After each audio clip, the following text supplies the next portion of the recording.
A nossa entrevista de todas as tardes, hoje vamos falar sobre uma perspectiva que é positiva, porque a Associação Paulista de Supermercados tem aí uma ideia de que pode aumentar as vendas e que vai aumentar as vendas neste mês de junho por causa das festas juninas. Eu estou com o Rodrigo Mariano aqui na linha, economista da APAS, que vai conversar com a gente. Oi, Rodrigo, como vai? Boa tarde.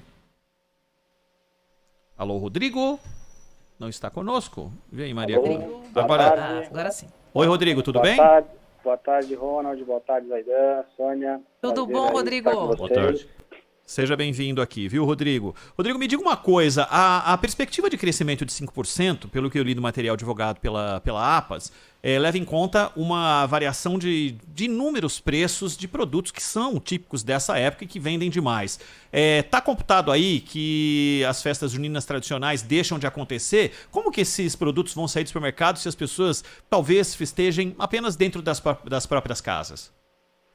Muito bem, Ronald. A expectativa do setor é de um crescimento, né, em relação a 2020, muito pelo fator justamente das pessoas estarem em suas residências, né? E quando a gente fala da residência, o abastecimento é quase que sua totalidade feita através dos supermercados. Então, ao ir a uma festa, por exemplo, como tradicionalmente íamos, né, nas festas de igreja, nos grandes clubes, ao não ter esse tipo de evento por conta do isolamento, nós temos aí então a volta dos consumidores para o lar, então provavelmente serão abastecidos aí através dos supermercados. E por isso então a expectativa de aumento nas vendas do setor para este ano. Rodrigo, recentemente eu fiz uma reportagem falando que esse aquecimento ele está impactando também na contratação de funcionários temporários. Eu queria ver com vocês da APAS se isso realmente confere, porque as pessoas estão olhando lá os mapas do emprego, né, a todo momento, e parece que tem surgido oportunidades por todo o Brasil, não só em São Paulo. O que você diz disso? Justamente no estado de São Paulo e no Brasil nós temos identificado aí o crescimento nas vagas de emprego, né? O número aí, que é o último número que nós temos através dos dados oficiais do Ministério do Trabalho, aponta que 2.000 novos postos de trabalho foram criados só no estado de São Paulo no setor supermercadista. Obviamente isso está dividido ao longo dos 4 primeiros meses, mas o comportamento é muito atrelado a essas datas comemorativas, né? Então, o Natal, por exemplo, gera uma grande contratação, o Carnaval, as festas juninas, são datas que tradicionalmente há contratações temporárias para justamente ali ambientalizar muitas vezes aquele espaço do supermercado, né? Onde monta-se ali aquelas ilhas com produtos típicos, os promotores de venda e outras funções ali que auxiliam aí nesse processo das festas juninas. Rodrigo Mariano, tudo bem? Boa tarde. Boa tarde, com relação ao aumento de vendas, claro, você tem um auxílio emergencial desidratado e tal, mas é uma graninha, até porque muita gente sem aquilo não tem nem o que receber. Mas a renda média, né, caiu com a pandemia. O Brasil já não tem lá uma renda média alta, mas caiu com a pandemia. E, claro, quem tem dinheiro continua consumindo. Talvez troque uma coisa por outra, mas continua consumindo. Basicamente, a expectativa é de que quem continuou consumindo, porque tem dinheiro, continuou tendo renda, vai consumir mais ou mais gente comprará nos supermercados? Esse efeito, ele é de fato uma dicotomia, Zaidan, porque a renda média do brasileiro de fato foi prejudicada de 2021 em relação a 2020, né? Mas nós acreditamos que as pessoas que possuem ainda condições e uma renda média ainda sustentada, elas continuam tendo um comportamento de consumo muito maior em alguns itens até do que verificado em 2020. No caso específico dos festejos juninos, a expectativa de aumento se dá muito pela questão de você ainda não ter a possibilidade da realização das festas fora, né, como nós tínhamos nos tradicionais festejos juninos de anos anteriores. Então, haverá sim um aumento de consumo, mas concentrado em parcela da população, dado o cenário de menor renda, de maior desemprego que nós temos verificado nos últimos meses. Embora o auxílio emergencial de fato, ele tenha um impacto menor do que foi o ano passado, né? Nós estamos falando de 300 bilhões em 2020 contra 44 bilhões nessa primeira fase do auxílio, que foi estendida e provavelmente entrarão mais 44, mas a soma desses dois auxílios de 2021 somam 88 bilhões contra 300 bilhões de 2020. Então, obviamente, é um pouco mais desidratado, mas ele ainda sustenta algum tipo de consumo das faixas de rendas mais baixas. Quer dizer, basicamente, quem continuou consumindo, consegue continuar consumindo, comprando e tal, vai comprar um pouco mais, não é? E porque é interessante, porque além do fato de ter havido uma queda na renda, houve um aumento da inflação. Claro que algumas coisas são sazonais, né? Sobem no período, depois voltam a ter uma redução de preço e tal, mas no geral o consumidor tem percebido no supermercado, na farmácia, na padaria, em qualquer lugar ele tem percebido que os preços estão mais altos e a renda caiu. Ou seja, o pé de moleque provavelmente vai ser comprado por quem já estava gastando porque mantém o nível de renda. E quem está ali com auxílio emergencial vai comprar o arroz, é isso?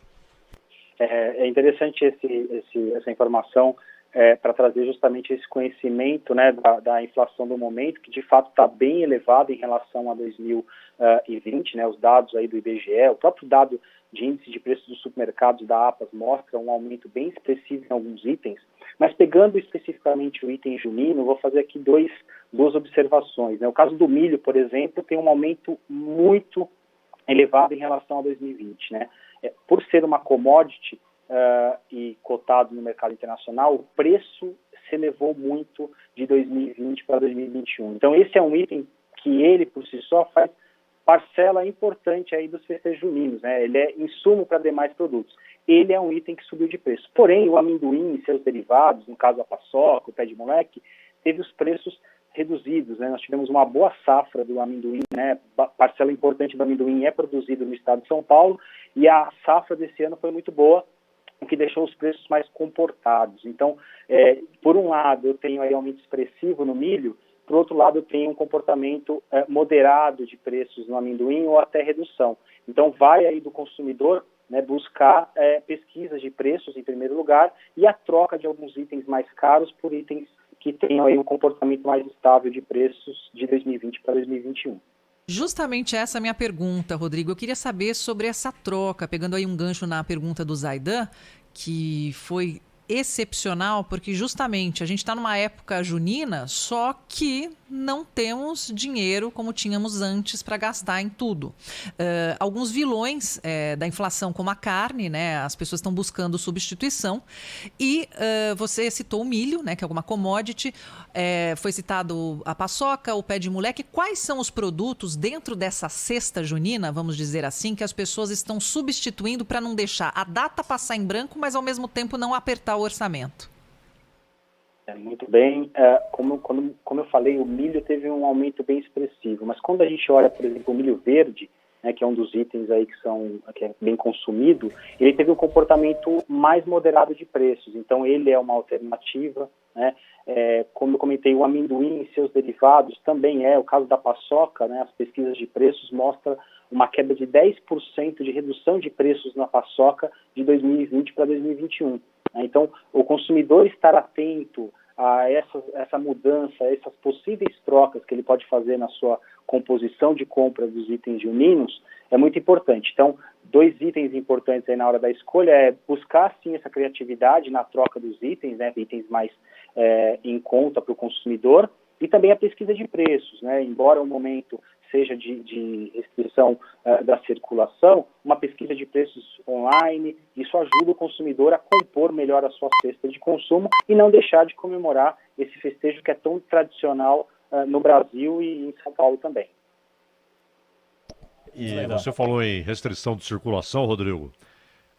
Foi muito importante que as pessoas tivessem, depois de algumas oscilações de governantes e tal, mas o bom senso de entender que quanto mais tempo a loja permanece aberta, mais você tem uma diluição da frequência, não tem uma concentração, né? Todo mundo ali, aquela superlotação, então uma fila gigantesca na rua esperando para entrar.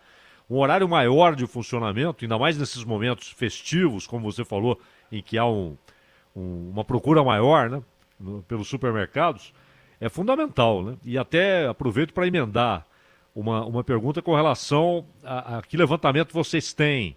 A gente, como consumidor, percebe o supermercado como um ambiente controlado, seguro. Os números confirmam isso? O nível de contaminação foi baixo nos supermercados, dos funcionários, assim por diante?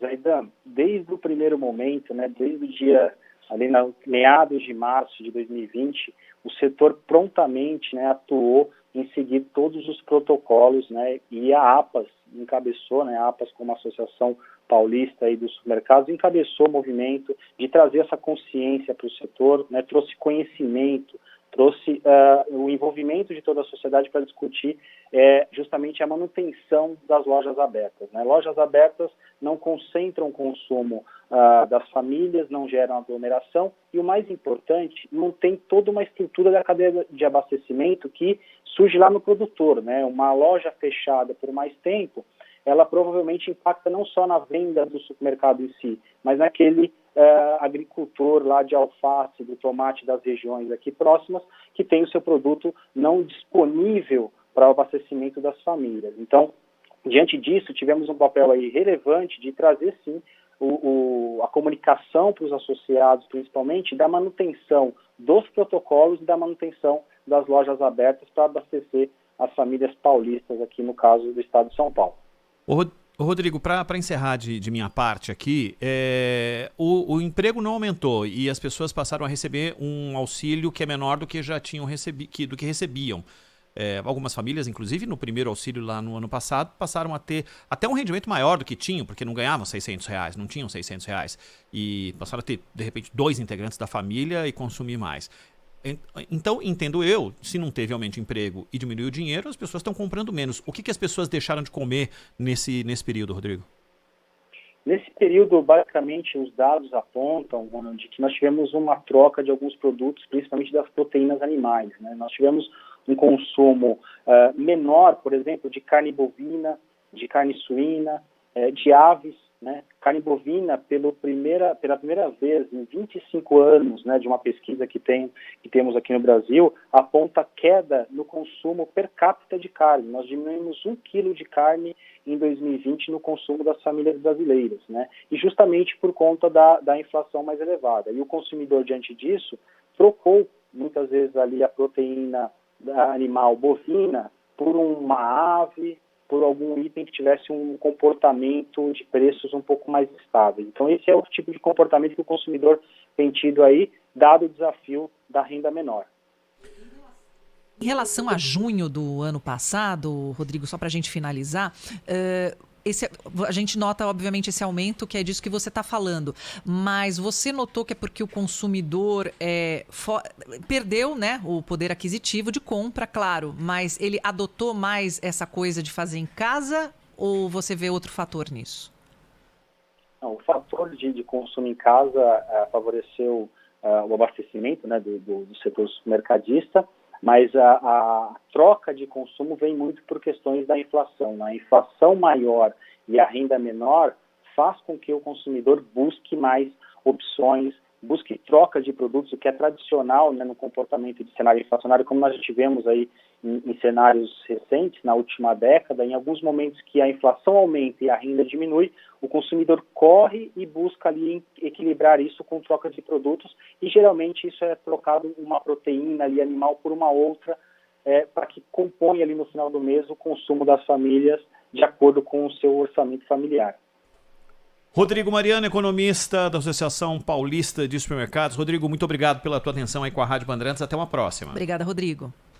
Obrigado, boa tarde a todos. Boa tarde, Rodrigo. Valeu.